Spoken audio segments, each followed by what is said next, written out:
Assalamu alaikum dear students. Our today's topic is another holy sonnet by John Donne titled Thou hast made me and shall they decay, which means God, you have created me and shouldn't you save me from death or perish.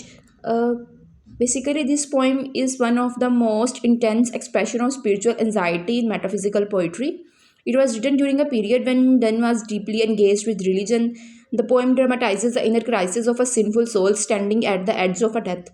अब इस poem के अंदर हमें दिखता क्या है कि एक ऐसी सोल जो कि बहुत ज़्यादा कह लें कि सिनफुल है, गुनहगार है, वो कैसे वो मरने के करीब है और उस टाइम उसकी क्या हालत होगी। क्रिश्चियनिटी के जो बिलीव्स हैं वो हमें इस पोएम के अंदर देखने को मिलते हैं।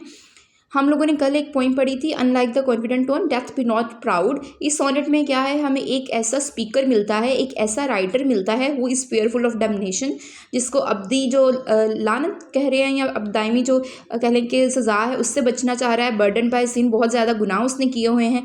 डिपेंडेंट ऑन डिवाइन मर्सी, और जो भी खुदा है उसकी मर्सी, उसके रहम पर मतलब कि मबनी है उसकी बाकी सारी ज़िंदगी। इसके अलावा जो है पोइम जो है वो ड्रामेटिक मोनोलॉग है जो कि एड्रेस टू गॉड, गॉड के साथ एड्रेस है। इसमें लॉजिक, इमोशन और थियोलॉजिकल रिफ्लेक्शन, मीनिंग के थियोलॉजी का मतलब होता है रिलीजन से रिलेटेड कोई भी हमें सारी इन्फॉर्मेशन और उनके क्रिश्चियनिटी से रिलेटेड बिलीव्स इसके अंदर हमें मिलते हैं। अगर हम लोग लाइन बाय लाइन एक्सप्लेनेशन देखें, वो कहता है thou hast made me and shall thy decay. इसमें क्या है, थियोलॉजिकल आर्गूमेंट है। स्पीकर रिमाइंड करता है गॉड को, ही इज़ गॉड्स क्रिएशन, कि वो उसको गॉड ने बताया है। Therefore allowing him to decay would imply imperfection in God's creation. अब वो क्या है कि वो को तो गुनाहगार है, ठीक है, तो वो गॉड से मुखातिब होकर कह रहा है कि तुमने ही मुझे बनाया था, अब क्या तुम ही मुझे तबाह करोगे। It will be totally imperfection in God's creation. अब ये एक मेटाफिजिकल आर्गूमेंटेटिव स्ट्रेटजी है जिसमें क्या कर रहा है कि उसने लॉजिक को यूज़ किया है ताकि वो डिवाइन मर्सी जो है वो हासिल कर सके। इसमें क्या है कि गॉड इज़ परफेक्ट है और फिर ये है कि क्या गॉड उसको अबैंडन कर देगा। Repair me now for now mine and doth haste. Word repair का सिग्निफिकेंट है बिकॉज स्पीकर जो है वो is broken due to sin, और इसके अलावा गॉड जो है वो क्राफ्ट्समैन और क्रिएटर है who can fix his creation.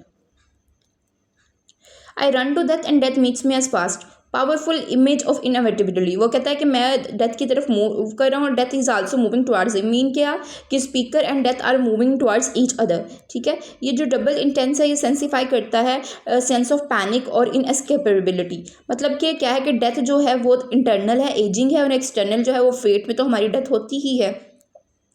And all my players are like yesterday. वो कहता है कि वर्ल्डली प्लेयर्स जो होती हैं, जो दुनिया की लज्जतें हैं वो सारी की सारी वो टेम्परेरी हैं, वो हमें जा चुकी हैं।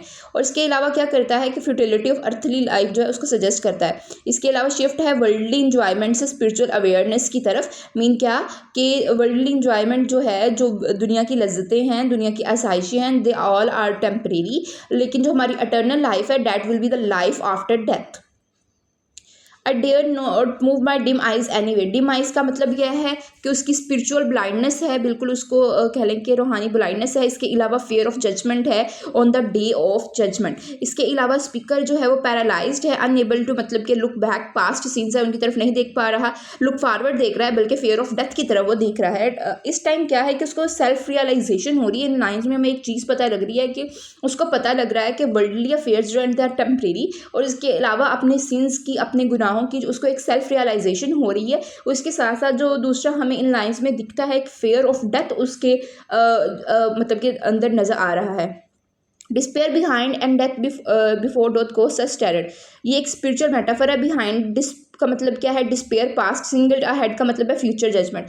तो स्पीकर जो है वो ट्रैप्ड है एक साइकोलॉजिकल प्रिजन में। इसमें क्या है कि पास्ट और फ्यूचर में से कोई भी हम लोग एस्केप नहीं हो सकता। लाइक जितना भी हम लोग का प्रेजेंट जो है वो अच्छा हो, हम लोग इसमें कर रहे हैं, लेकिन पास्ट होता है वो हमारे जो पास्ट में होना है वो कर चुके हैं, और फ्यूचर में जो होना है वो उन चीज़ों से हम लोग अपना पीछा कभी भी नहीं छुड़वा सकते हैं। And my feebled flesh doth waste by sin it which is towards hell doth wage। feebled flesh का मतलब है human weakness. sin is internal not external। sin हम बहुत सारे गुनाह जो होते हैं वो पोशीदा ही होते हैं, ठीक है। सिन जो है वो act like a weight pulling towards him hell. Sin जो एक ऐसा वेट है जो कि उसको हेल की तरफ क्या कर रहा है, पुल कर रहा है। ये क्रिश्चियन की थियोलॉजी है, क्रिश्चियन बिलीफ हमें मिलता है कि सिन जो होता है वो बॉडी और सोल को करप्ट कर देता है। ह्यूमंस जो होते हैं आर नेचुरली इंक्लाइन टुवर्ड्स सिन, के इंसान जो है वो खता का पुतला है। Only thou art above and when towards thee, by thee I live, I can look, I rise again. This is the turning point of the sonnet. वो कहता है कि गॉड जो है वो ओनली सोर्स ऑफ सैल्वेशन है, even looking towards God requires divine permission. आई rise again suggest के करता है वो स्पिरिचुअल शिफ्ट है, होप ऑफ रेजरेक्शन है. इंपॉर्टेंट आइडिया इसके अंदर हमें ये नजर आता है कि human effort alone is not enough, grace is necessary. But our all settle for so tempted that not 1 hour I can myself sustain. All settle for का मतलब है सैटन. टेम्पटेशन कांस्टेंट है, human will power is weak.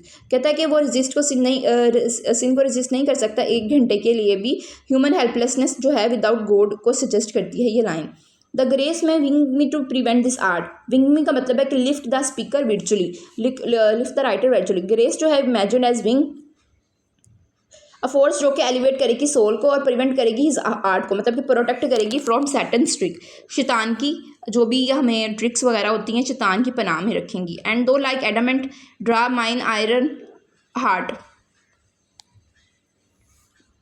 गोड mean adamant, iron magnet, heart mean iron. Human heart जो इतना hard और sinful और resistant है, गोड्स पावर जो होती है वो उसको अट्रैक्ट कर सकती है और ट्रांसफॉर्म कर सकती है. लाइक गोड ही है जो इंसान को स्पिरिचुअल गाइडेंस की तरफ लेके जा सकता है. हर चीज़ में जो है वो गॉड की विल हमें चाहिए. इस तरह हमें इस पोएम के अंदर बहुत ज़्यादा क्या कहते हैं कि एक डीपली क्रिश्चियन थियोलॉजी मिलती है. इसके अलावा उसका गॉड पर बिलीफ देखने को मिलता है कि only God can save him from since, only God can save him from death. ठीक है, ये सारी चीज़ें जो है हमें इस पॉइंट के अंदर देखने को मिलती हैं.